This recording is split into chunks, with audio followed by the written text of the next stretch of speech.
संत रामपाल जी महाराज एक ऐसे महान संत जिन्होंने अपनी सतभक्ति, तत्व ज्ञान, करुणा और सेवा के बल पर समाज में नई मिसाल कायम की है। संत रामपाल जी महाराज की अगुवाई में उनके सभी सतलोक आश्रमों से समाज कल्याण के अद्भुत कार्यों ने समाज को सुनहरे भविष्य की एक नई उम्मीद दिखाई है।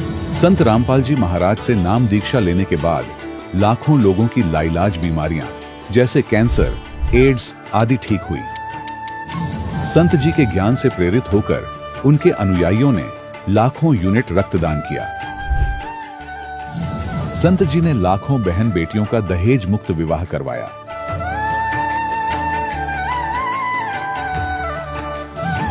संत जी ने लाखों लोगों का नशा छुड़वाया, करोड़ों उजड़े परिवार बसे। संत जी के आश्रमों में समागम के दौरान निःशुल्क नेत्र चिकित्सा, दंत चिकित्सा प्रदान की जाती है। संत रामपाल जी महाराज द्वारा समय समय पर पर्यावरण संरक्षण के उद्देश्य से बड़े स्तर पर वृक्षारोपण किया जाता है। संत जी ने जरूरतमंदों को तत्काल राहत पहुंचाने के लिए एम्बुलेंस सेवा शुरू की। संत जी अपने अनुयायियों को देहदान के लिए प्रेरित करते हैं, जिससे मानवता की सेवा और चिकित्सा क्षेत्र में सुधार हो सके। संत रामपाल जी महाराज के सभी आश्रमों में हर रोज निःशुल्क भंडारा आयोजित किया जाता है, जहां हर वर्ग, हर जाति और हर धर्म के लोग एक साथ बैठकर भोजन करते हैं।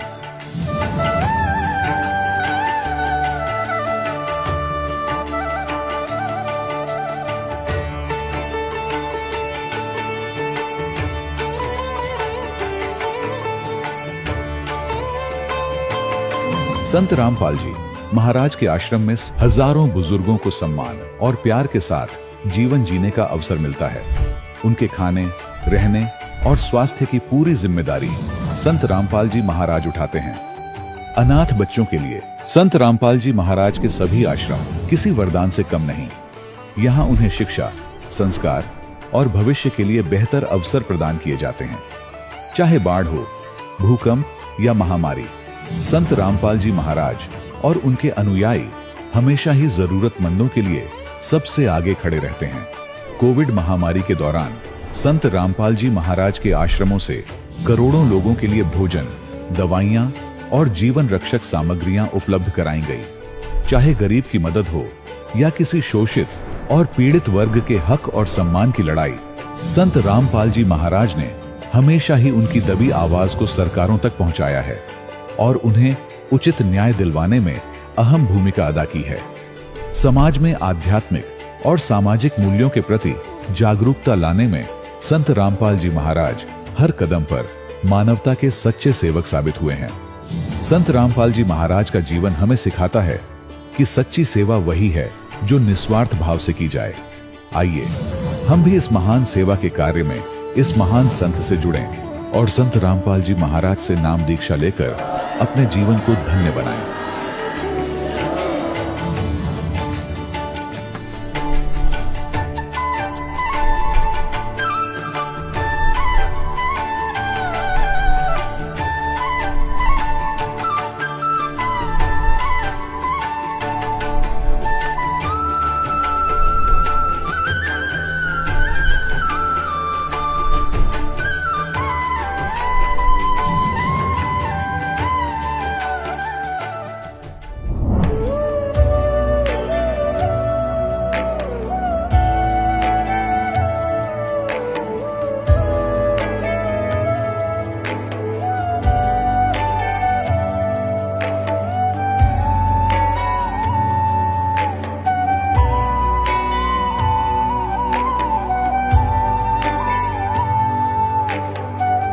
गीता में अर्जुन को स्वयं भगवान कह रहे हैं कि उस परमेश्वर की शरण में जा, उसके लिए उन संतों के पास जा जो तत्वदर्शी हो। इसी प्रकार हजरत मोहम्मद को उनका अल्लाह कह रहा है कि कोई और पूर्ण परमात्मा है। उसको पाने के लिए उन तत्वदर्शी संत की तलाश कर।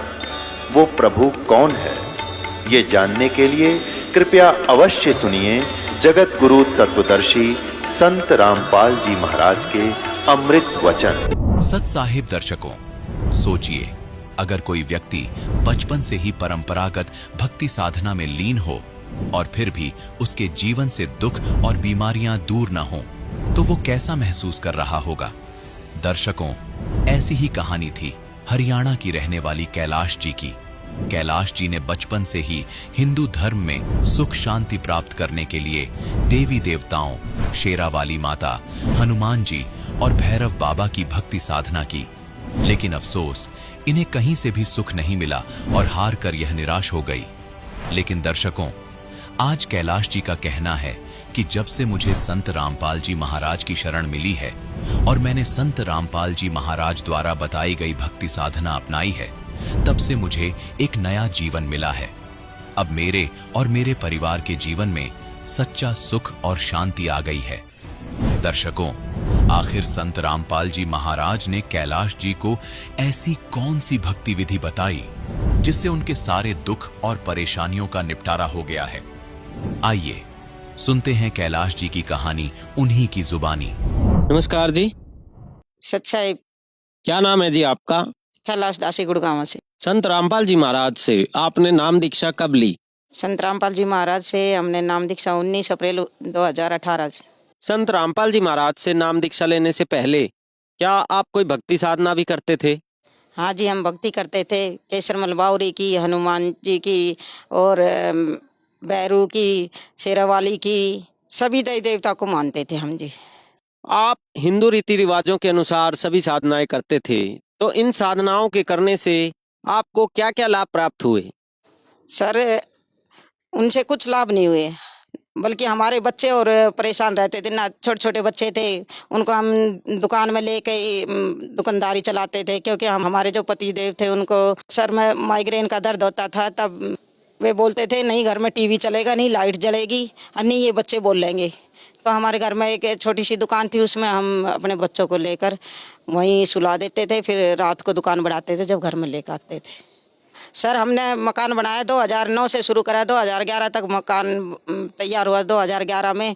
और फिर मकान तो बनाया था इसलिए कि हमें सुख सुविधाएं, हम खुशी रहेंगे। और मकान बनने के बाद हमारा मकान रेंट पर नहीं चढ़ा। रेंट पर नहीं चढ़ने के कारण हम परेशान हो गए। हमारे ऊपर कर्जा चढ़ गया, क्योंकि जो अपने पास था वो भी लगा दिया और बैंक से भी लोन लिया। ऐसे करके वो कर्जा बना ही रहा। आपने बताया कि जो देवी देवताओं की पूजा आप करते थे उनसे आपको कोई लाभ नहीं हुआ बल्कि हानि ही हुई। आपके पति को माइग्रेन की जो दिक्कत थी वो बनी रही, साथ ही साथ आपके परिवार पर आर्थिक कर्जा भी हो गया। तो संत रामपाल जी महाराज की जानकारी आपको कहाँ से मिली? सर, हमारे अलवर से एक आंटी अंकल आए, उन्होंने हमें ज्ञान चर्चा हमारे से ज्ञान चर्चा करी, गुरुजी के बारे में बताया, संत रामपाल जी महाराज के बारे में बताया हमने, तब नाम दीक्षा ली। संत रामपाल जी महाराज से नाम दीक्षा लेने के बाद आपको कोई लाभ भी प्राप्त हुए? सर, पहला लाभ तो ये हुआ कि हमारे पति ने नाम लिया 15 अप्रैल 2018 में। उनको उसी दिन से गायब हो गया वो माइग्रेन। सर, मेरी बेटी को हर साल मतलब 2 साल तक लगातार 2 दिन बुखार हुआ, फिर टाइफाइड बता दे, टाइफाइड टीबी का रूप धारण कर ले। फिर हम जी किसी रिश्तेदार ने हमारे को बताया कि वहाँ ले चलो दुजाना में पक्का इलाज कर देते हैं। हम अपनी बेटी को दुजाना लेके गए तो वहाँ पे दुजाने वाले ने भी दवाई दे दी, इंजेक्शन लगा दिए 2। तब है ना उनको पलटियाँ नहीं लग रही थी। रोज दुजाना वाले डॉक्टर से पलटियाँ और हो गई गुड़िया को। हम फ़ोन कर रहे, डॉक्टर साहब गुड़िया को पलटी होने लगी। बोले कोई नहीं, इंजेक्शन लगवा लो, हो जाएगा आराम। हमने मेडिकल स्टोर से एक इंजेक्शन ला के लगवाया, फिर भी नहीं पलटी रुकी। मेरी बेटी है ना मृत्यु की सहज पे थी। मैं डॉक्टर के साथ झगड़ने लगी। डॉक्टर साहब आपने ये क्या किया, मेरी बेटी है ना पैरों से चल के तो आई थी, आपने गुड़लिया चला दी। तो फिर बोला कोई नहीं, अभी दवाई दे देते हैं, इंजेक्शन लगा देते। वे जाते ही बस 2 इंजेक्शन देते थे और वे पोटली बांध के दवाई दे देते थे। सर, वे बोले कि डॉक्टर ने बोल दिया कि ये 1 2 3 4 चौथी दुकान है ना, यहाँ पे एक बाबा झाड़ा लगाते हैं, इनको झाड़ा लगवा लो। सर जी, हमने पति से बोला जाओ अपनी बेटी को झाड़ा लगवा लो। पति जी बोले कि वही मैं नहीं लगवाऊंगा झाड़ा, मेरी भक्ति खराब हो जाएगी, जाओ आप लगवा लो। मैं बोली मैं क्यों लगवा लूँ, मैंने भी 9 महीने हो गए भक्ति करते, मेरी भक्ति पे पानी फिर जाएगा, मैं भी नहीं लेके जाऊंगी। तो बोला कोई नहीं, अगर मरेगी तो हमारे गांव की बड़ी चाणियाँ हैं उसमें फूक आऊँगा, और जिएगी तो जिंदा रहेगी तो बड़ा ही घर है मालिक ने दे रखा है, खेल कूद लेगी आराम से। सर वो बेटी को ऐसी बात चुभी कि बेटी थोड़ी देर में ही रेडी होगी। हम रिक्शा में बैठा कर ले आ रहे थे दुजाना, ये रोहतक हाईवे पे 1 किलोमीटर अंदर है दुजाना गांव। वहाँ हमारी बेटी रिक्शा में रोने लगी जोर जोर से। मैंने सोचा सर जी कि मेरी बेटी अब जाएगी। मैं बोली बेटी क्या हुआ? कुछ नहीं, मैं गुरु संत रामपाल जी महाराज की नाम दीक्षा लेना चाहती हूँ। तो मगर नियम निभा लेगी? हाँ सारे फॉलो करूँगी मैं। तभी सर जी मेरी बेटी को 80% आराम हुआ। उसी दौरान वो बेटी ने नाम दीक्षा के लिए तैयार हुई गुरुजी से नाम दीक्षा लेने के लिए, तभी उसको इतना आराम लग गया। सर जी मेरे को अभी 10वें महीने की 2022 में बुखार आ गया था ना। संत रामपाल जी महाराज से नाम लेने के बाद मेरे को खांसी भी नहीं हुई थी, लेकिन नाम खंडित हो गया था हमारा, तो मेरे को बुखार आ गया। मैं अपने भगत जी से बोली कि मुझे गोली ला दो मेडिकल से। उन्होंने लाए तो वे 2 गोली, बोला आधी ले ले। मैंने आधी गोली ली, आधी गोली से ही मेरा टॉयलेट भी बंद होगा और पेट का सब कुछ सूख गया। इतनी परेशान होगी मैं जानी, चलो कोई नहीं हो जाएगा, आज नहीं कल परमात्मा क्या बरा कोई करड़ाई आई है वो टल जाएगी इस बेस पे। मैंने बताया नहीं, दूसरे दिन मैं बिल्कुल परेशान होगी तब बताया। फिर डॉक्टर के लेके गए, खून चेक करा, रिपोर्ट दूसरे दिन आई तो उसने बोला कि भाई इसको टाइफाइड है। ठीक है टाइफाइड है भाई। उसने बोला इसको गरम गरम खिलाओ, जो भी खिलाओगे गरम गरम खिलाओ, गरम पानी गरम सब चीज़ खिलाओ। मेरे बेटा का फ़ोन आया, बोला कि मम्मी दूसरे डॉक्टर के चले जाओ। फिर मैं गुलिया डॉक्टर के गई, 17 सेक्टर में गुलिया डॉक्टर है उसके गई। उसने मना कर दिया, अरे ये क्या, ये पहले गर्मी से परेशान है, अरे इसको गरम गरम खिला रहे हो, ऐसे नहीं करना। उसने भी दवाई दे दी, उनकी भी दवाई नहीं लगी मुझे। सर मेरा तो बस एंड हो ही गया था। मैं रोने लगी, मैं बोली परमात्मा या तो संत रामपाल जी महाराज मेरे से गलती हुई वो याद दिला दो, या मुझे सतलोक गमन करवा दो, मैं बिल्कुल तैयार बैठी हूँ। फिर पुस्तक सेवा में 2 बच्चे 20-21 साल के 2 सिगरेट पी रहे थे। हम बोले भाई पी ले पहले, फिर ले लेना किताब। इतना ही बोला था हमने, और फिर हम भूल गए और हमें पता नहीं चला ऐसे नाम खंड होने से मेरे को ये दिक्कतें हुई। और संत रामपाल जी महाराज से नाम शुद्ध करवाते ही बिल्कुल ठीक हो गई, और तब मेरी दवाई भी लगनी शुरू हो गई, भूख भी लगना शुरू हो गई। सर घर बनाया तो इसलिए था कि खुशहाली आएगी, लेकिन बनाने के बाद हम इतने गिर गए कि हम जिस भी पड़ोसी के पास बैठना चाहे ना, हम अपने दुख की बातें उनको थोड़ा बताना चाहे तो सभी ये सोचे कि ये कर्जा मांगने आ गए होंगे। हमारी स्थिति इतनी खराब हो गई थी। लेकिन लॉकडाउन में जो बंदी छोड़ संत रामपाल जी महाराज की दया से हमारा बच्चा ट्रेनिंग पर जा रहा था लखनऊ, फिर लॉकडाउन में वे घर आ गए। देते नहीं सैलरी उस ट्रेनिंग की, लेकिन हमारे बच्चे को मिली 18,000। 18-20 हज़ार में या तो हम घर में खा ले या कर्जा उतार ले। लेकिन उसी दौरान संत रामपाल जी महाराज ने मेरे 4.5 लाख रुपए, बंदी छोड़ सतगुरु रामपाल जी महाराज ने मेरे 4.5 लाख का कर्जा लॉकडाउन में कर्जा उतरवाया। संत रामपाल जी महाराज से नाम दीक्षा लेने के बाद आपको बहुत से लाभ प्राप्त हुए। आपको शारीरिक लाभ प्राप्त हुए, साथ ही साथ आपका एक 4.5 लाख रुपए का जो कर्जा था वो भी आपका उतर गया। तो जो श्रद्धालु आज आपको सुन रहे हैं, आप उनको क्या संदेश देना चाहेंगे? संदेश तो संत रामपाल जी महाराज देंगे। मैं तो एक हाथ जोड़ के विनती कर सकती हूँ कि जो भी आज मेरे विचार सुन रहे हैं, सब बंदी छोड़ सतगुरु रामपाल जी से नाम दीक्षा ले और सब मेरी तरह सुखी हो जाए। संत रामपाल जी महाराज से नाम दीक्षा कैसे ले सकते हैं? संत रामपाल जी महाराज के कई टीवी चैनलों पर सत्संग आते हैं, उनके नीचे एक पट्टी आती है, कॉन्टैक्ट नंबर लिखे होते हैं, उनसे संपर्क करके अपने नज़दीकी जो नामदान सेंटर हैं उनसे संपर्क करें और नाम दीक्षा लें। धन्यवाद जी। सच्चाई। दर्शकों, अभी आपने सुने संत रामपाल जी महाराज से दीक्षा प्राप्त करके सुखी हुए भक्त के अनुभव। अब देखिए जगत गुरु तत्वदर्शी संत रामपाल जी महाराज के मंगल प्रवचन। अब इससे एक तो ये बात सिद्ध होगी कि श्रीमद् भगवत गीता के अंदर वो ज्ञान नहीं है जो तत्व ज्ञान है। नहीं तो यहाँ गीता ज्ञानदाता कह देता कि तत्व ज्ञान 17वें अध्याय में है या 16वें अध्याय में, वहां पढ़ लिए। या एक अध्याय और बना देता 19वां। उसको खुद ज्ञान नहीं है, इसलिए उसने एक ऑप्शन छोड़ दिया है कि ये ज्ञान तत्वदर्शी संत ही बता सकते हैं, उनसे सुनो। अब गीता अध्याय नंबर 15 के श्लोक नंबर 1 के अंदर तत्वदर्शी संत की पहचान बताई है। ऊर्ध्व मूलम अधः शाखम अश्वत्थम प्राहु अवम छंदासी यस्य पर्णानि ये तम वेद स वेदवित्। इसका अर्थ बनता है कि ऊपर को जड़ वाला और नीचे को शाखा वाला ये संसार रूपी पीपल का वृक्ष जानो, ये अविनाशी पीपल का वृक्ष जानो। और छंदासी यस्य पर्णानि, जिसके छंद माने विभाग, पत्ते आदि जिसके विभाग हैं। और ये तम वेद, और जो इस संसार रूपी वृक्ष के सर्वांग सभी पार्ट्स को, ऑल पार्ट्स को बता देगा।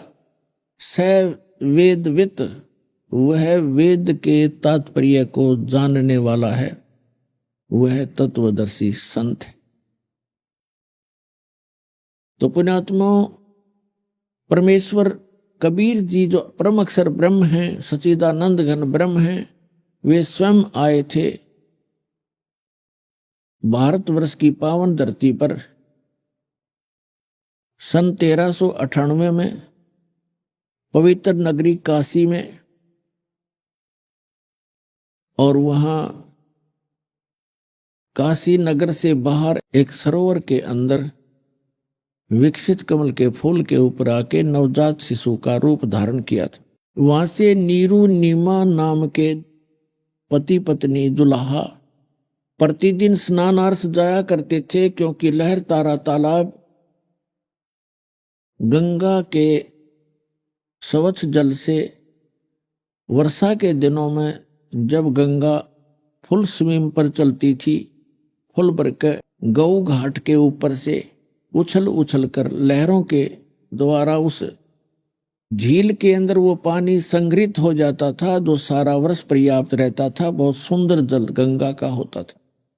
वो प्रतिदिन वहां स्नान करने जाया करते थे, क्योंकि यही नीरुनीमा उसी जीवन में ब्राह्मण ब्राह्मणी थे। मुसलमानों ने उनको जबरदस्ती मुसलमान बना दिया था, और हिंदुओं ने मुसलमानों को गंगा में स्नान करने पर प्रतिबंध लगा दिया था घाट के ऊपर। तो उसके बाद ये मुसलमान बना दिए गए थे बाई फोर्स। तो इनके पास कोई विकल्प रहा नहीं था, जुलाहे का काम करने लग गए। पहले ये ब्राह्मण थे, विद्वान थे, शिव के पुजारी थे, भगवान शिव के शिव पुराण की कथा करके ये अपनी दक्षिणा से गुजारा किया करते थे, निर्वाह करते थे। अब वो दक्षिणा बंद हो गई, जिस कारण से इन्होंने जुलाहे का काम करना प्रारंभ कर दिया था। तो वो प्रतिदिन उस लहर तारा तालाब के अंदर स्नान करने जाया करते थे। वहां परमात्मा सतलोक से आए, एक शिशु रूप धारण किया, नीरू नीमा उनको उठा ले गए। तो वहां परमात्मा धीरे धीरे बड़े हुए, 5 वर्ष की आयु में ही बड़े बड़े विद्वानों के छक्के छुड़ा दिए। परमात्मा 5 वर्ष के थे उस समय महर्षि कहो, पंडित जी कहो, स्वामी रामानंद जी 104 वर्ष के थे, और वेदों और गीता के बड़े विद्वान माने जाते थे।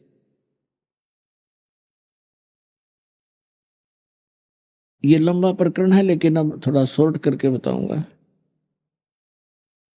और 16 वर्ष की आयु में ही वो दीक्षित हो गए थे, बाल ब्रह्मचारी थे, ब्राह्मण जाति में थे। वहां लगभग 1400 उन्होंने शेष ऋषि बना रखे थे, जो उनके द्वारा बताए गए वेद और गीता और पुराणों के ज्ञान को आगे जनता में प्रवचन किया करते थे, बताया करते थे।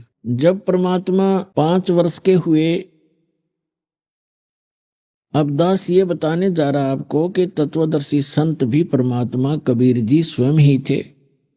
और उसके पश्चात जिन महापुरुषों को मिले वो तत्वदर्शी संत थे। कौन कौन? आदरणीय धर्मदास साहिब जी, आदरणीय मलुकदास साहिब जी, आदरणीय नानक साहिब जी, आदरणीय दादू साहिब जी, आदरणीय गरीबदास साहिब जी, गांव छुरानी, जिला झज्जर, हरियाणा वाले, आदरणीय गीसा दास जी, गांव खेखड़ा, अब जिला बागपत हो गया, बागपत, पहले मेरठ जिला था, उत्तर प्रदेश वाले।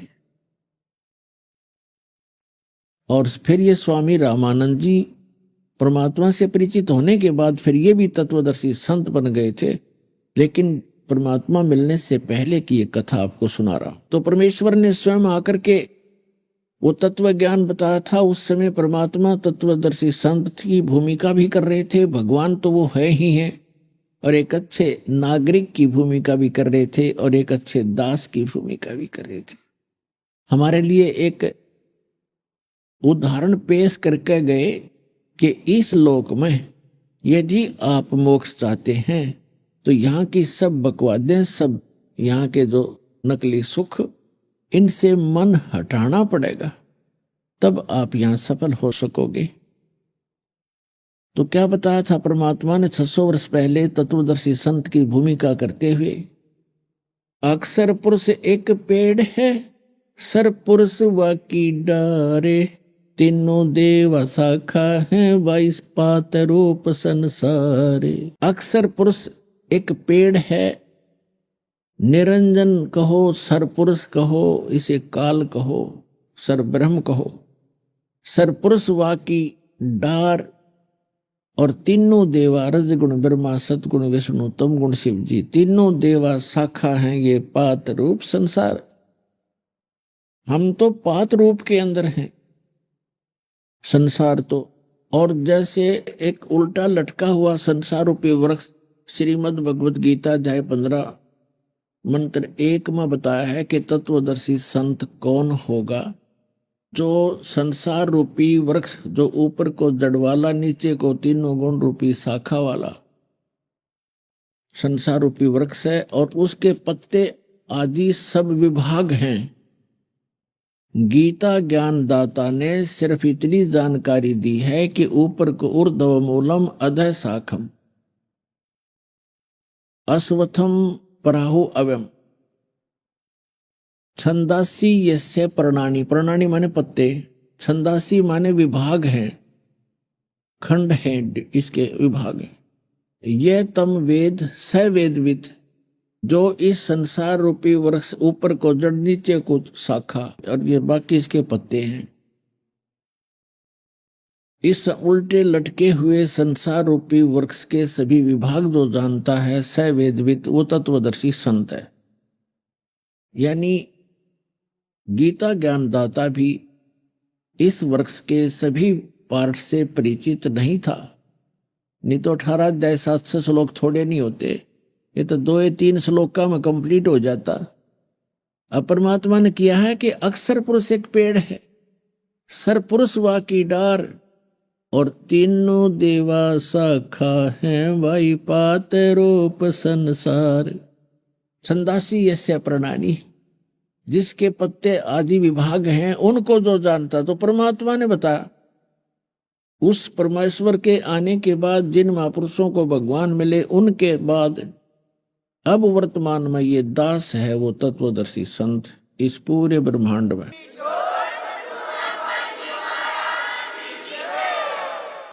पुण्यात्माओं, अपनी आप महिमा करना अच्छा सा नहीं लगता, लेकिन मेरी मजबूरी बन गई, क्योंकि हमारे भगवान ने भी अपनी जानकारी आप पर बताई थी।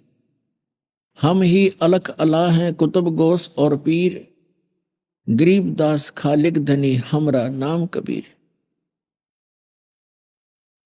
ए स्वामी सृष्टा में, सृष्टा माने सारी सृष्टि का रचने वाला, ए स्वामी सृष्टा में सृष्टि हमारा तीर, और दास गरीब, गरीबदास जी बता रहे हैं भगवान की महिमा। जैसे तुलसीदास जी ने श्री रामचंद्र जी की रामायण लाखों वर्ष पहले की घटना जो कि तो अपनी सिंपल भाषा में चित्रार्थ कर दी थी, ऐसे ही परमेश्वर से परिचित होने के बाद आदरणीय गरीबदास साहिब जी ने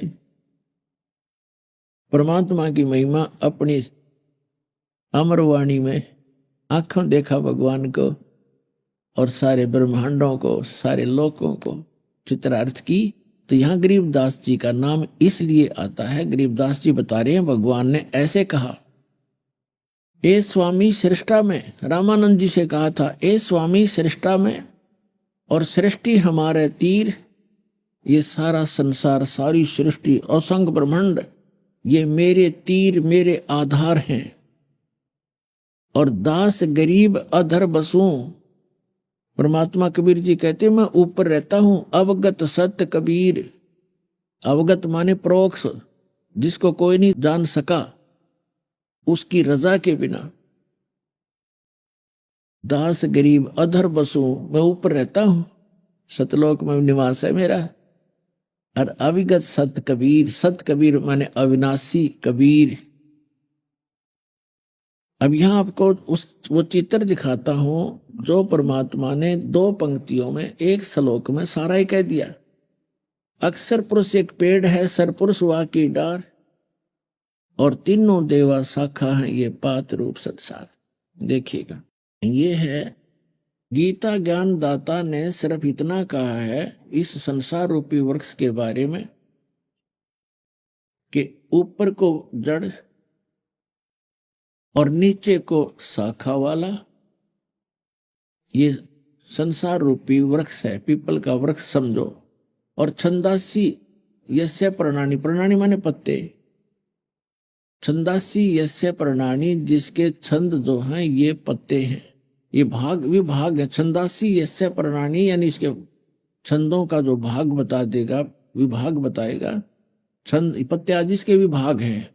और ये तम वेद से वेदवित, परमात्मा ने केवल इतना बताया है जैसे जमीन से बाहर जितना पोर्शन पेड़ का होता है उसको पेड़ कहते हैं और तने पर आधारित होता है। तो परमेश्वर ने कहा कि अक्षर पुरुष एक पेड़ है, ये तना तो अक्षर पुरुष समझो, और सरपुरुष वाकी डार, ये मोटी डार निकला उसमें से एक, और तीनों देवा शाखा हैं ये पात रूप संसार।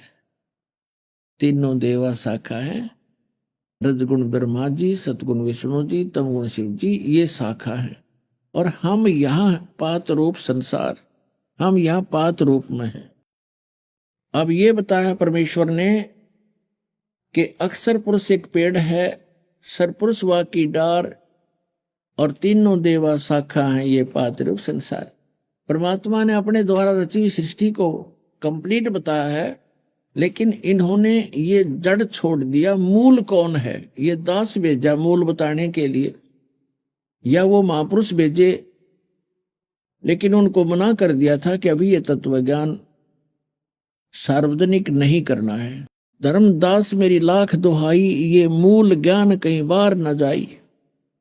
मूल ज्ञान बाहर जो पढ़ी, बिचली पीढ़ी हंसनी तरही। और मूल ज्ञान ये तत्व ज्ञान और सार शब्द तब तक छुपाई जब तक 12 पंथ ना मिट जाई। तो ये अभी तक छुपा के रखना था। ये 12वां पंथ गरीबदास पंथ है, इसके अंदर ही परमात्मा ने कहा था कि 12वें पंथ में हम ही आएंगे जो 12वां पंथ चल चुका होगा। और जब कलयुग 5500 वर्ष बीत गया होगा लगभग, तब हम आएंगे। वो परमेश्वर नहीं आए तो दास को भेज दिया उस सारी संपूर्ण अध्यात्म ज्ञान से युक्त करके। अब देखिएगा, अब ये अक्षर पुरुष कौन है, ये परम अक्षर ब्रह्म, ये पूर्ण परमात्मा है। ये है पूर्ण ब्रह्म, परम अक्षर ब्रह्म। पूर्ण ब्रह्म कहो, परमेश्वर कहो, परम अक्षर ब्रह्म कहो, ये तो संसार रूपी वृक्ष की मूल है, जड़ है, जिससे सभी को आहार मिलता है, जो सबका पालन पोषण करने वाला है, धारण पोषण करने वाला है, और जिसने सभी ब्रह्मांडों की रचना की है, जिससे सबकी उत्पत्ति हुई है। ये देखिएगा, ये है, ये परम अक्षर ब्रह्म है। ये दास बताने के लिए भेजा। परमात्मा ने कहा था कबीर अक्षर पुरुष एक पेड़ है और निरंजन वा की डार, इसको सरपुरुष कहो चाहे निरंजन कहो, और तीनों देवा शाखा है ये पात रूप संसार। अब आप कंप्लीट देखिएगा, ये संसार रूपी पीपल का वृक्ष, ये संपूर्ण एक संसार रूपी वृक्ष को देखें।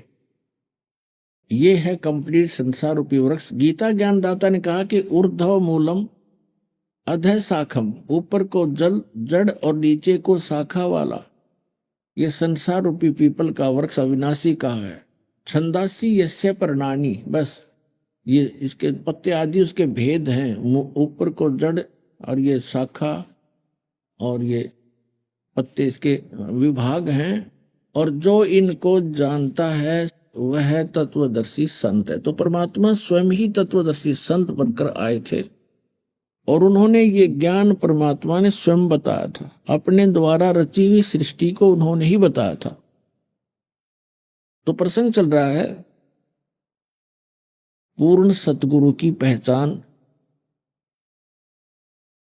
इसमें कोई भाषा विशेष का विशेष योगदान नहीं है। कोई यूं कहे कि किसी को संस्कृत नहीं आती वो कैसा संत कैसा विद्वान, नहीं।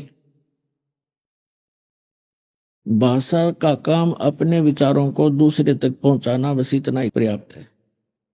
तो दास बताने जा रहा है कि परमात्मा 5 वर्ष के हुए बड़े बड़े विद्वानों के छक्के छुड़ा दिए। एक स्वामी रामानंद जी का शिष्य विवेकानंद नाम के, वो कहीं सत्संग कर रहे थे, पंडित जी ब्राह्मण, और वो विष्णु जी के उपासक थे क्योंकि स्वामी रामानंद जी वैष्णव परंपरा से जुड़े थे और विष्णु जी को अपना इष्ट मानते थे। अभी तक हम जो देखा करते थे, जो विष्णु जी को इष्ट मानकर अपना भक्ति साधना करता था, वो विष्णु जी को ही सर्वशक्तिमान बताया करता। और यहां तक कहा करते विष्णु जी ही ब्रह्मा का रूप धारण करके उत्पत्ति करते हैं, वही सतीची करते हैं विष्णु रूप धारण करके, और वही शिव रूप धारण करके संहार करते। और जो शिव जी का पुजारी होते थे वो कहते थे भगवान शिव ही सर्वेश्वर हैं, सर्वेश्वा हैं, यही ब्रह्मा रूप में उत्पत्ति करते हैं, विष्णु रूप में सतीची करते हैं और शिव रूप में ये संहार किया करते हैं। तो ये केवल दंत कथा थी, लोक वेद था, कोरी झूठ और बकवाद थी। ये अज्ञानी व्यक्तियों की सोच थी। अपने आत्मा इससे पहले थोड़ा सा आपको और बता दूं कि एक दिन परमात्मा ने देखा कि गुरु के बिना मोक्ष तो किसी का होगा नहीं और परमेश्वर को कोई गुरु की आवश्यकता नहीं थी। इसलिए परमेश्वर कबीर जी ने हमारे लिए कि आने वाले समय में काल का दाव ना लग जावे, क्योंकि काल के मनमुखी पंथ बहुत चलेंगे जो श्रद्धालुओं को भ्रमित किया करेंगे, उसके लिए उन्होंने स्वयं गुरु धारण करना अनिवार्य समझा। उसके लिए परमात्मा जब 5 वर्ष की लीला में आयु में प्रवेश थे, उस समय 2.5 वर्ष के बालक का रूप बनाया। और स्वामी रामानंद जी 104 वर्ष के वृद्ध हो चुके थे। प्रतिदिन गर्मियों का मौसम था, प्रतिदिन सुबह उठकर पंचगंगा घाट पर गंगा में स्नान करके प्रतिदिन आते थे और वहां से उनका आश्रम घनी दूर नहीं था, 5-4 एकड़ की दूरी पर ही उनका आश्रम था स्वामी रामानंद जी का। स्वामी रामानंद जी ब्राह्मण के अतिरिक्त किसी को दीक्षा नहीं देते थे, केवल ब्राह्मणों को शिष्य बनाते थे, उन्हीं को आध्यात्मिक शिक्षा देते थे। बाकी कोई जाता था जनता जन, उसको दूर से ही उसको जंतर मंत्र बता देते थे। कोई किसी आर्त रूप में जाता था, उसको बता देते थे ऐसे दान कर देना ब्राह्मण को, ऐसे श्राद्ध निकाल देना, ऐसे थोड़ा बहुत उनको जंतर मंत्र बता देते थे। तो परमेश्वर दुलाहे जाति में प्रकट थे। उन्होंने एक शिशु रूप धारण किया, यानी 2.5 वर्ष के बालक का रूप बनाया। और जिन पैड़ियों के ऊपर गंगा घाट पर स्वामी रामानंद जी स्नान करने जाया करते थे, मुंह अंधेरे जाते थे, ब्रह्म मुहूर्त में जाते थे। ब्रह्म मुहूर्त होता है सूर्य उदय होने से लगभग 1.5 घंटा पहले, उस समय अंधेरा ही होता है। तो स्वामी रामानंद जी पौड़ियों पर नहाने के लिए नीचे को उतर रहे थे। जल के निकट पहुंचने के लिए। अंधेरे में परमात्मा दिखाई नहीं दिए। परमात्मा 2.5 वर्ष के बालक का रूप धारण करके पौड़ियों पर लेट गए, पैड़ियों पर। और कबीर परमात्मा जब लेटे हुए थे बालक रूप में, तो स्वामी रामानंद ब्राह्मण की खड़ाऊं पैर का जूता समझो, वो लकड़ी की पहनते थे खड़ाऊं, वो परमात्मा के सिर में लगी। जैसे बालक रोता है ऐसे परमात्मा ने रोने की लीला की। रामानंद जी एकदम झुके। उन्होंने सोचा कोई बालक है यहाँ पर और उसको चोट आ गई, क्योंकि साधु संत दयालु होते हैं। ज्यों ही स्पीड से झुके, उनके गले में एक कंठी होती है, कंठी, माला कंठी बोलते हैं उसको। उसमें केवल एक तुलसी की लकड़ी का मणका होता है, मनिया, और कुछ नहीं होता, शेष धागा होता है। वो स्वामी रामानंद जी के गले से निकल गए और परमात्मा के कबीर जी के गले में डल गई। अंधेरे में रामानंद जी को दिखाई दिया नहीं और परमात्मा बालक रूप में बैठ गए। सिर पे हाथ रखा और कहा, बेटा राम राम बोलो, राम राम बोलो। राम के नाम से सब दुख दूर होते हैं। मेरे से धोखा हो गया बेटा, मुझे दिखाई नहीं दिया, आपको चोट आई होगी, बैठ जा, रो मत, थोड़ा सा चानना हो जाएगा, रोशनी हो जाएगी, तब तुझे तेरे घर भिजवा दूंगा। तो नींद में गलती से अंधेरे में यहां आ गया। अब स्वामी जी उनको चुप करा के स्नान करने के लिए और नीचे पौड़ियों पर चले गए। परमात्मा अंतर ध्यान हुए। अपने माता पिता, जो मुंह बोले माता पिता थे, परमात्मा के कोई माता पिता नहीं थे। नीरू नीमा जो उनको कमल के फूल से उठाकर ले गए थे लहर तारा सरोवर से, वो उनके माता पिता कहलाए। वहां झोपड़ी में जाकर विराजमान हो गए। कुछ दिनों के बाद परमात्मा ने, कबीर परमेश्वर जी ने क्या किया, उस विवेकानंद जी को, जो स्वामी रामानंद जी के प्रसिद्ध शिष्य थे, वक्ता थे, श्री विष्णु जी के वो पुजारी थे, और विष्णु जी को सर्वेश्वर अविनाशी सब कुछ बताया करते थे। उनके सब स्थान और अक्षेत्र बांट रखे थे स्वामी रामानंद जी ने, क्योंकि इन्होंने तो रोजी रोटी ही उद्देश्य रखा हुआ था। उनके अक्षेत्र बांट दिए थे। विवेकानंद इस कॉलोनी में, दूसरा दूसरी कॉलोनी में, तीसरा तीसरी कॉलोनी में, चौथा चौथी कॉलोनी में। केवल वही दीक्षा और उपदेश और ज्ञान कराएगा, अन्य को दूसरे गांव और शहरों में ऐसे छोड़ रखा था। 1400 ऋषि थे। अब क्या किया, विवेकानंद ऋषि स्वामी रामानंद जी के शिष्य अपने श्रद्धालुओं में, भक्तों में वहां प्रवचन कर रहे थे, सत्संग चल रहा था, और कबीर परमात्मा भी जाकर बैठ गए। जैसे वैष्णव उपदेशी होते हैं, वो तिलक लगाते हैं माथे पर, एक लंबा तिलक निकालते हैं यहां से लेकर नाक तक, केवल एक तिलक ऐसे, और परमात्मा तिलक लगाकर चले गए, पीछे बैठ गए। अब विवेकानंद जी सत्संग कर रहे थे कि भगवान विष्णु सर्वेश्वर हैं, सर्वशक्तिमान हैं। इन्होंने ही श्री कृष्ण रूप में गीता जी का ज्ञान दिया।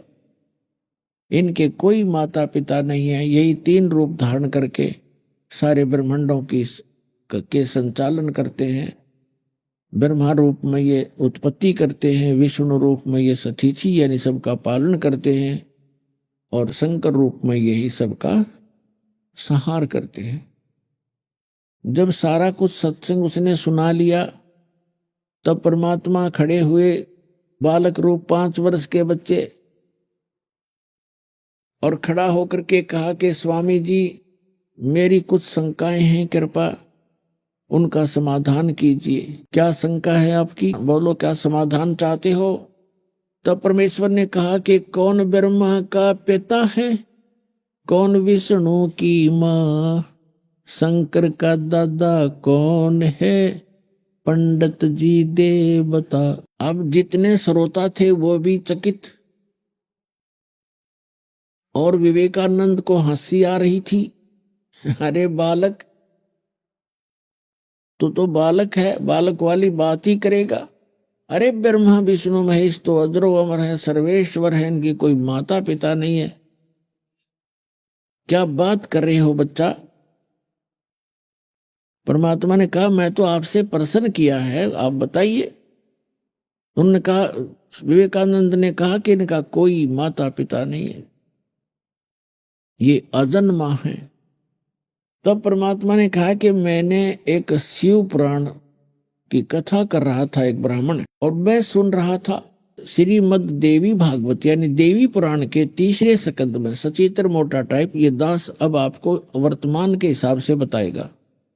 परमात्मा ने जो बताया था वो अपने हिसाब से बताया था।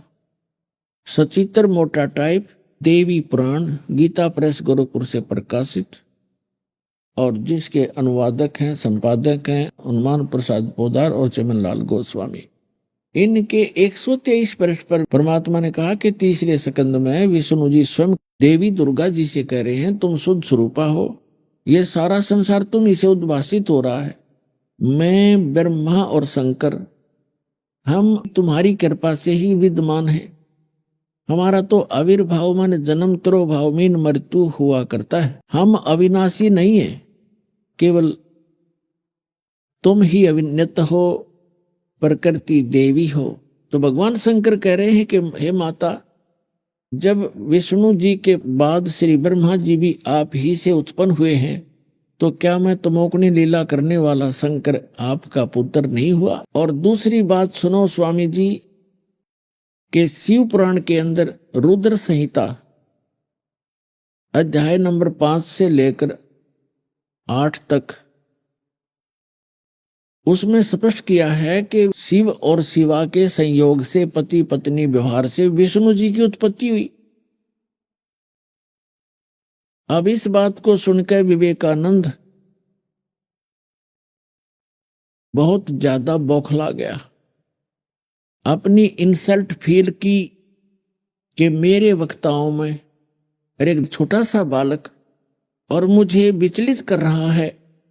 उसको ये भी मालूम था कि ये श्रोता शिक्षित नहीं है और ये मैं जो कहूंगा उसको ही फाइनल मानेंगे, इस बच्चे की बात पर ये विश्वास नहीं करेंगे। फिर भी उसने अपनी इंसल्ट किसी ना किसी तरीके से महसूस की, और जिसके कारण उस बालक वेशधारी परमात्मा से कहा कि ए बालक, आपने ये ज्ञान कैसे प्राप्त हुआ? आप कैसे जान सकते हो सदग्रंथों को?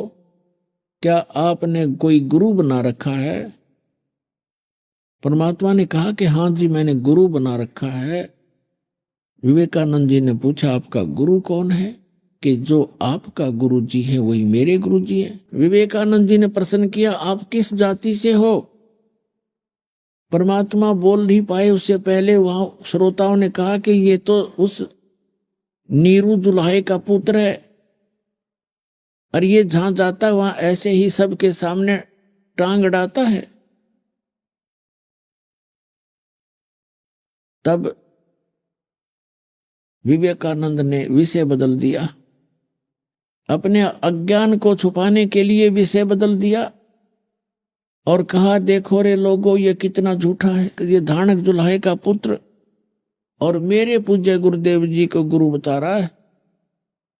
मेरे गुरुदेव पता है कौन है? स्वामी रामानंद श्री 1008 पंडित स्वामी रामानंद जी महाराज।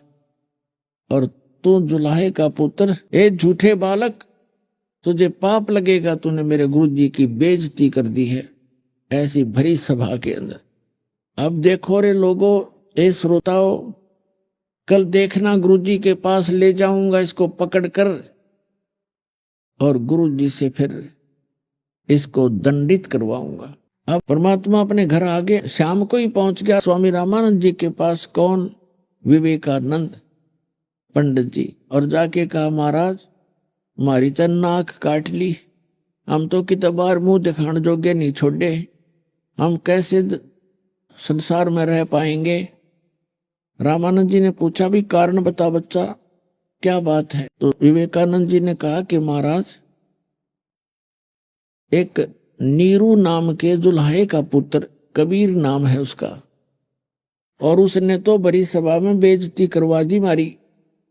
उसने कहा कि मैंने स्वामी रामानंद जी से दीक्षा ले रखी है, लंबा सा तिलक लगा रखा अपने की तरह, और हे गुरुदेव, अब हम कैसे संसार में रह पाएंगे? हमारी तो इज्जत का नाश हो गया। तो रामानंद जी बहुत दुखी हुए, कहने लगे वो झूठा है, मैंने किसी जुल्हाए के बालक को नाम दीक्षा नहीं दी, और कल लाओ उसको पकड़ के। तो विवेकानंद 7-8 और लठैतों को लेकर गया, बदमाश गुंडों को, और पहुंच गया वहां जुलाहों की कॉलोनी में। वहां जाके पूछने लगा कि यहाँ नीरू की झोंपड़ी कौन सी है। तो उसी कॉलोनी के कुछ व्यक्ति और पुरुष और औरतों ने उनके आव भाव से जान लिया कि ये ठीक नीयत से नहीं आए और नीरू की झोंपड़ी पूछ रहे हैं। तो उनमें से एक दो ने जाके, स्त्री पुरुष ने पहले ही आगाह कर दिया उस नीमा को कि आज कुछ व्यक्ति अच्छी नीयत से नहीं आए हुए हैं कॉलोनी में, और आपका घर पूछ रहे हैं, हाथ में लठ ले रखे हैं, डंडे ले रखे। तो नीमा के मन में उसी समय आ गया कि ये कबीर है जो बच्चा, ये इन ब्राह्मणों को छेड़छाड़ करता ही रहता है, और मैंने इसको बहुत समझा लिया, ये मानता नहीं। तो परमात्मा सोए हुए थे, वो तो सुबह सुबह पहुंच गए। नीमा ने उस बच्चे बालक भगवान को उठाया और कहा, बेटा तूने किसको क्या कह दिया? कुछ ऐसे निकम्मे व्यक्ति एक ब्राह्मण के साथ आए हुए हैं, तो बेटा ऐसे कर, झोंपड़ी के पीछे छुप जा, मैं तेरे ऊपर कुछ कपड़े वपड़े गुदड़ ऐसे पुराने जराने डाल दूंगी, तू बोलिए मत बेटा। तो ऐसे नीमा ने परमात्मा को पीछे ले जाके झोंपड़ी के वहां लिटा दिया, उसके ऊपर ऐसे पुराने फटे कपड़े और कोई ऐसा डाल दिया जैसे महसूस ना हो कि यहां बालक छुपा है। तब तक वो आ गए वहां पर विवेकानंद और उसके सारे साजंदे, और कहने लगे, तेरा बेटा कहाँ है, उसको बाहर निकाल। तो हाथ जोड़ करके नीमा कहने लगी, मेरे बच्चे ने क्या कोई कसूर कर दिया, कोई गलती कर दी, मैं धमका दूंगी, खुरका दूंगी, आगे नहीं करेगा ब्राह्मण। वो माना नहीं, नहीं निकाल उसको बाहर, गुरुजी के पास ले जाएंगे, उसके वहां सजा दिलाएंगे। अब वो मना करती रही, वो अंदर घुस के वो मस्टंडे विवेकानंद के आदेश अनुसार के पकड़ के ले आओ उसको। अंदर गए झोंपड़ी में, चारपाई थी, कुछ वो उठा पटक कर दी सारी, देख ढूंढने के लिए। और माई हाथ जोड़कर गिड़गिड़ा रही है कि मेरा बच्चे ने क्या गलती कर दी, मैं समझा दूंगी। परमात्मा ने सोचा ये मां को दुखी गना करेंगे, झोंपड़ी से बाहर से आवाज लगाई, सब कपड़े हटाकर खड़ा हो गए और कहा, विवेकानंद, ए पंडित जी, मैं झोंपड़ी के पीछे खड़ा हूं।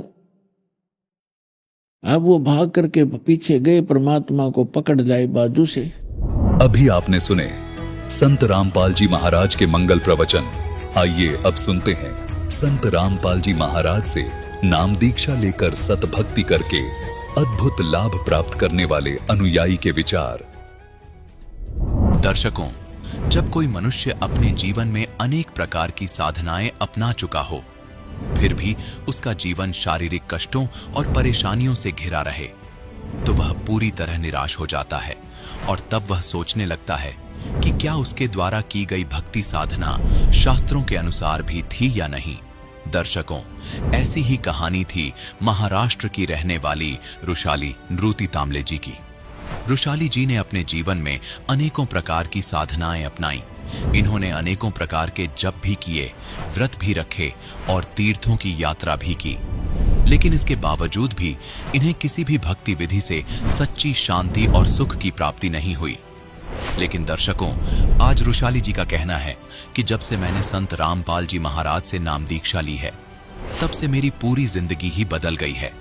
पहले मैं और मेरा परिवार कैंसर जैसी लाइलाज बीमारियों और अनेकों प्रकार की समस्याओं से जूझ रहा था, लेकिन संत रामपाल जी महाराज के द्वारा दी गई शास्त्र अनुसार भक्ति साधना करने से मुझे वो अमूल्य सुख और शांति मिली जिसकी मैं वर्षों से तलाश कर रही थी। आखिर रुशाली जी अपने धर्म में प्रचलित भक्ति साधनाओं को शास्त्रों के विरुद्ध क्यों बता रही हैं? दर्शकों, आइए सुनते हैं रुशाली जी की कहानी, उन्हीं की जुबानी। नमस्कार जी। नमस्कार। क्या नाम है बहन जी आपका? मेरा नाम रुशाली निवृत्तिनाथ आमले है। बहन जी आप कहाँ के रहने वाले हैं? बुल्डाना महाराष्ट्र से हूँ। बहन जी संत रामपाल जी महाराज से नाम दीक्षा आपने कब ली? मैंने संत रामपाल जी महाराज से नाम दीक्षा 8/5/2016 को ली। बहन जी संत रामपाल जी महाराज से नाम दीक्षा लेने से पहले क्या आप कोई भक्ति साधना भी करते थे? हाँ सर, मतलब मेरे शादी होने से पहले हम माता रानी की भक्ति करते थे, उपवास रखते थे, मेरे पिताजी भी रखते थे। और अन्य देवता की भी पूजा करते हैं, व्रत रखते थे, जैसे शिव जी का। कोई भी उपवास आ जाए वो उपवास करते थे हम। तो बहन जी जैसे आपने बताया कि आप हिंदू रीति रिवाजों के अनुसार भक्ति साधनाएं करते थे, सभी व्रत उपवास भी करते थे, तो ये सब साधनाएं करने से आपको क्या क्या लाभ हुए? जी, ये सब साधना करने से हमको कोई भी लाभ नहीं हुआ, उल्टा हानि हुई। मेरे पिताजी इतनी भक्ति करते थे, उपवास रखते थे, लेकिन उनको कोई भी लाभ नहीं हुआ। उल्टा मेरा भाई था, वो 14 साल का, उसको कैंसर हो गया और वो चल बसा। इतनी ट्रीटमेंट करने के बाद भी, इतनी आराधना करने के बाद भी देवता की, एक ही भाई था मेरा, उसको वो भी नहीं रहा, उल्टा हानि हुई। सब मतलब हम बिछड़ गए, परिवार वाले सब, दुख हुआ परिवार को, चलता ही रहता था कुछ ना कुछ। किसी को क्या हो गया, किसी को कुछ हो गया। माँ बीमार रहती थी हमेशा। मेरे माताजी के पेट में कभी दर्द रहता, कभी सीने में, कभी गले में, ऐसा दर्द हमेशा रहता है। उनको इतने ट्रीटमेंट करने के बाद भी उनको कुछ इलाज नहीं रहता, कुछ भी रहता ही है हमेशा। डॉक्टर के पास कितना भी जाओ, हमेशा दर्द रहता है। फिर मेरे पिताजी भी, हमारा भाई जाने के बाद हमें सिर्फ मेरा पिताजी का सहारा रहा था, लेकिन मेरे पिताजी भी चल बसे। अभी उनकी उम्र ही क्या थी, 40 साल की थी सिर्फ। इनका इतनी देवताओं की भक्ति करने के बाद भी अगर हमें इतना दुख मिलता है तो क्या फ़ायदा उस भक्ति का। मेरे पिताजी इतनी भक्ति करने के बाद वो राधा स्वामी पंथ से जुड़े थे, फिर भी वो चल बसे ना। अगर नाम दीक्षा, राधा स्वामी पंथ से नाम दीक्षा लेने से वो, उनकी उम्र ही नहीं बढ़ी, हमें छोड़कर वो चले गए, इतना दुख हुआ, तो क्या फ़ायदा उस भक्ति का। तो बहन जी आपका कहने का मतलब है कि जो आप देवी देवताओं की भक्ति करते थे और आपके पिताजी जो राधा स्वामी ब्यास से जुड़े हुए थे और आप लोग भी देवी देवताओं की इतनी भक्ति कर रहे थे, उन सब साधनाओं को करने के बावजूद आपके एक छोटे भाई की डेथ हो गई। आपके पिताजी भी बहुत छोटी सी उम्र में, 40 साल की उम्र में ही आप लोगों को छोड़कर चले गए और आपके परिवार में दुख ही दुख थे। तो क्या आप ये कहना चाहते हैं कि हिंदू देवी देवताओं की भक्ति नहीं करनी चाहिए? नहीं सर, मैं ऐसा नहीं बोलना चाहती। उनकी भक्ति करनी चाहिए, लेकिन उनका भक्ति का तरीका अलग है। ये मुझे संत रामपाल जी महाराज की शरण में आने के बाद पता चला। उनकी भक्ति नहीं छुड़वाते हैं संत रामपाल जी महाराज, उनके मंत्र देते हैं, उन्हीं देवताओं के मंत्र देते हैं। उन्हीं के जाप से, सही मंत्र जाप से ही हमें लाभ मिलता है। पहले जो हम भक्ति साधना कर रहे थे वो गलत तरीके से कर रहे थे। अभी संत रामपाल जी महाराज के शरण में आने के बाद पता चला सही भक्ति साधना क्या है। तो बहन जी जैसा कि आपने बताया कि आप देवी देवताओं की भक्ति करते थे, लेकिन हालांकि आपने ये भी बताया कि आप उसको सही तरीके से नहीं कर रहे थे। उसके बाद आप संत रामपाल जी महाराज की शरण में आए, तो संत रामपाल जी की जानकारी आपको कैसे हुई? जी, संत रामपाल जी महाराज की जानकारी मेरे ससुर जी को हुई। वो संत रामपाल जी महाराज का सत्संग देख रहे थे टीवी पर। तो फिर उनको सत्संग बहुत बार देखा उन्होंने। 2 साल लगातार सत्संग देखने के बाद उनकी आस्था बनी, उनके मन की सब शंका समाधान चले गए। फिर मेरी ननद जो थी वो थोड़ी मतलब उसमें प्रेतात्मा थी, वो अलग सी रहती थी, बहुत सारा ज़्यादा खाना खा लेती थी, पड़ी रहती थी दिन भर। तो मेरे ससुर जी को लगा कि यहाँ जाने से मेरी बेटी ठीक हो जाएगी, इसी उद्देश्य से यहाँ पर आए वो और नाम दीक्षा ली। फिर मेरे ससुर जी ने घर आने के बाद हम सबको बताया ऐसा ऐसा है वहाँ पर। फिर हमको वो अच्छा लगा, वो ज्ञान अच्छा लगा, फिर हम सबने नाम दीक्षा ली। तो बहन जी, जैसा आपने बताया कि संत रामपाल जी महाराज से आप 2016 में जुड़े, तो उससे पहले जैसे कि आप भक्ति साधनाएं हिंदू देवी देवताओं की कर रहे थे, लेकिन आपकी फैमिली में जो है नुकसान हो रहा था, आपके भाई की डेथ हुई, आपके फादर की डेथ हुई, आपके मदर भी जो है वो बीमार रहते थे। तो क्या संत रामपाल जी महाराज से जुड़ने के बाद आपको कोई लाभ प्राप्त हुए? हाँ सर, संत रामपाल जी महाराज से नाम दीक्षा लेने के बाद हमारे परिवार को बहुत सारे लाभ प्राप्त हुए। जैसे कि हमारा घर नहीं था, हमारे घर अगर कोई मेहमान आ जाए तो हमें शर्म आती थी, लेकिन आज संत रामपाल जी महाराज से प्रार्थना, नाम दीक्षा लेने के बाद उनसे प्रार्थना की हमने घर की, तो हमारा घर पूरे गांव में ऐसा घर नहीं है वैसा घर संत रामपाल जी महाराज ने हमें बना दिया। फिर दूसरा लाभ तो ये हुआ कि मेरा बच्चा गैलरी से नीचे गिर गया था सड़क पर।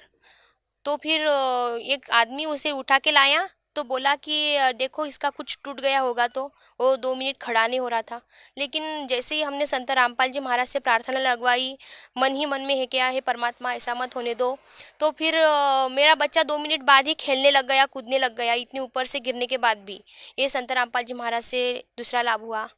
तीसरा लाभ मेरे डिलीवरी के बाद, डिलीवरी होने वाली थी, तो लीकिंग केस बोल के डॉक्टर ने मुझे सी सेक्शन के लिए लेके गए थे अकोला के अस्पताल में। फिर बोलने दो, इसको चिल्लाने दो, ये सी सेक्शन वाली है करके मुझे अकेला वहाँ पर छोड़ दिया। लेकिन संत रामपाल जी महाराज से प्रार्थना करने के बाद, मेरे घर वालों ने प्रार्थना करने के बाद मेरा नॉर्मल डिलीवरी हो गया और वहाँ पर कोई भी नहीं था। संत रामपाल जी महाराज की यही दया है। और वो डॉक्टर भी हैरान हो गए कि ये तो सी सेक्शन वाली थी, लीकिंग केस थी, ऐसे कैसे हो गया। सब मतलब परमात्मा की दया ऐसी बनी रही हम पर। संत रामपाल जी महाराज से नाम दीक्षा लेने के पहले मेरे पति और मेरा बहुत झगड़ा रहता था, लेकिन संत रामपाल जी महाराज की शरण में आने से अब हमारा कोई झगड़ा नहीं रहता, घर में शांति बनी रहती है। अगर बच्चा भी बीमार पड़ जाए तो खाली हम उसे अमृत जल और चरणामृत ये सब देते हैं और बच्चा ठीक हो जाता है। ऐसी बहुत बड़ी बाधा नहीं आती हम पर। संत रामपाल जी महाराज से प्रार्थना करने से ही सब कुछ ठीक हो जाता है। संत रामपाल जी महाराज से नाम लेने से पहले मेरे ननद जो थी वो बीमार रहती थी, उनके अंदर प्रेत आत्मा जैसी थी, वो अकेला ही सारे परिवार का खाना खा जाती थी और दिन भर पड़ी रहती थी। उनका छोटा बच्चा था, उसको अगर दूध पिलाना हो तो मेरे सास ससुर उसको दूध पिलाने लेके जाते थे। वो उसको उसके लड़के का भी ध्यान नहीं रहता था। लेकिन संत रामपाल जी महाराज के शरण में आने के बाद, यहाँ पर नाम दीक्षा लेने के बाद, संत रामपाल जी महाराज ने जैसे ही उन पर हाथ रखा वैसे ही वो ठीक हो गई, एकदम पहले जैसी हो गई। ये हमारे परिवार को बहुत बड़ा लाभ हुआ। जो मेरे ननद को ये बाधा थी भूत प्रेत की, वो संत रामपाल जी महाराज के शरण में आने के बाद वो छूमंतर हो गई। तो बहन जी, जैसे आपने बताया कि संत रामपाल जी महाराज से नाम दीक्षा लेने से पहले आप दुखी थे, आपका परिवार भी दुखी था, लेकिन जैसे ही संत रामपाल जी से नाम दीक्षा ली, आपके ननद की जो भूत प्रेत की बाधा थी वो दूर हो गई, आप लोगों का जो पति पत्नी का झगड़ा था वो भी दूर हो गया, साथ ही साथ आपके परिवार में और भी आर्थिक स्थिति ठीक हो गई, अन्य लाभ भी आपको प्राप्त हुए। तो जो श्रद्धालु आज आपको देख रहे हैं, आप उन्हें क्या संदेश देना चाहेंगे? कोई भी दुख हो वो संत रामपाल जी महाराज के शरण में आने से चला जाता है। आप संत रामपाल जी महाराज से नाम दीक्षा लेकर अपना कल्याण करवाए। अगर आप सुखी जीवन जीना चाहते हैं तो संत रामपाल जी महाराज जी के शरण में आए और अपना कल्याण कराए और सुखी जीवन जिए। तो बहन जी, संत रामपाल जी महाराज की शरण में कैसे आ सकते हैं? बहुत सारे चैनलों पे संत रामपाल जी महाराज का सत्संग आता है, वहाँ पर नंबर डिस्प्ले होते हैं, उस नंबर पर आप कांटेक्ट करके अपने नज़दीकी नामदान सेंटर का पता लगाकर वहाँ से नाम दीक्षा ले सकते हैं। धन्यवाद बहन जी। सत साहिब।